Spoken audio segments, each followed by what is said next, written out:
त्यांनी लायकी काढलेली आहे.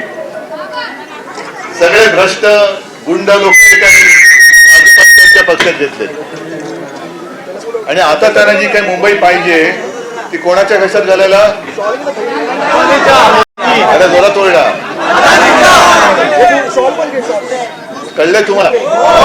आणि तेच आपल्याला होऊ द्यायचं नाहीये कारण उठसूट सगळं काही कायदे कानून काही पाळायला तयार नाहीये. धारावी त्याच्या घशात, मुलुंडचं सगळं मुलुंडची जागा त्याच्या घशात, कांजूर मार्गचं मिठागर त्याच्या घशात, कुर्ला मदरडे अरे आपलं देवनाचं डम्पिंग ग्राउंड ते सुद्धा त्याच्या घशामध्ये टाकतायत. आणि एवढंच नाही तर तिकडे वर्षानुवर्ष जो काही कचरा टाकलेला आहे तो साफ करून देण्याचं जे बिल आहे पैसे ते महापालिका म्हणजे तुम्ही सगळेजण भरणार आणि खाऊन जाणार अदानी. ही लढाई आहे ही आपल्या अस्मितेची आहे. मराठी माणसाची जरूर आहे कारण मराठी माणसाला ही मुंबई अदानीला जसे आंदण देतात तशी आंदण नाही मिळालेली. मराठी माणसाने लढून मिळवलेली आहे, रक्त सांडून मिळवलेली आहे. आणि मग ते त्यांच्या लक्षात आल्यानंतर आता त्यांचे चाळे सुरू झालेत. मग हिंदू मुस्लिम करणार, मराठी अमराठी करणार. इकडे सुद्धा अमराठी लोक असतील आहेत का रे? तुम्हाला कधी अगदी कोरोना काळ असेल किंवा इतर कधी मी मुख्यमंत्री होतो कधी भेदभाव केला?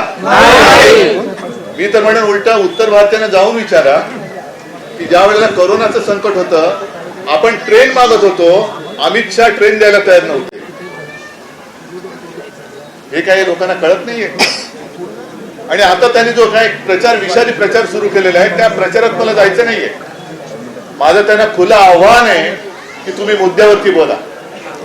आम्ही जसं सांगतो मुंबईमध्ये कोस्टल रोड हो हे आम्ही केलेलं आहे. मुंबई महानगरपालिकेच्या 92,000 पर्यंतच्या मुदत 92,000 कोटीच्या मुदत ठेवी हे आम्ही करून दाखवलेले आहे. कशाला अगदी मुख्यमंत्री असताना मेट्रो 2चं लोकार्पण सुद्धा मीच केलेलं आहे. या अशा अनेक गोष्टी हॉस्पिटल असतील, शाळा असतील, मुंबईकरांना शुद्ध पाणी असेल हे देण्याचं काम आपण केलेलं आहे. पण असं सांगण्यासारखं काही नाही.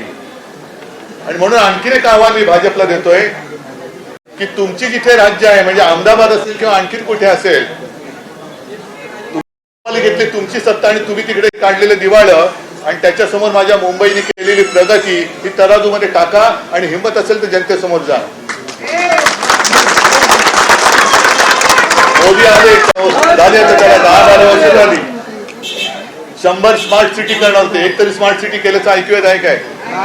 हा 2 कोटी लोकांना दरवर्षी रोजगार देणार होते, दिला? आणि आपण केलेली कामं ते चोरतायत.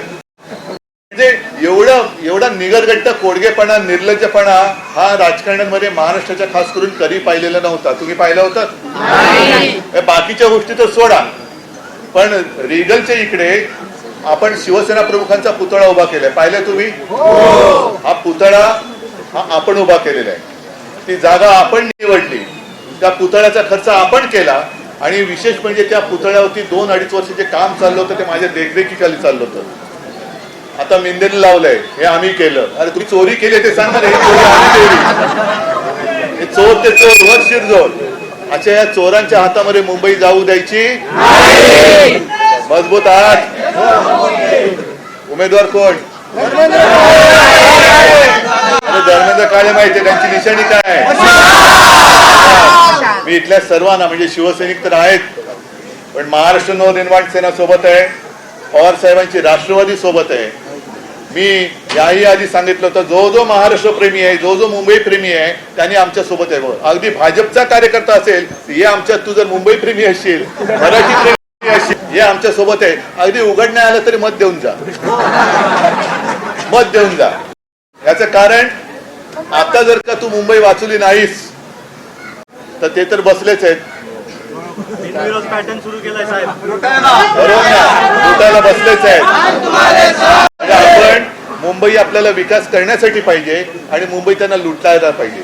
आम्ही तुम्हाला मुंबई लुटू देणार नाही. नाही म्हणजे नाहीच. त्या भगव्याची शपथ घेऊन मुंबईचे राखणदार म्हणून तुम्हाला धर्मेंद्रजींना विजयी करावंच लागेल. आणि या विजयाची जय हिंद, जय महाराष्ट्र.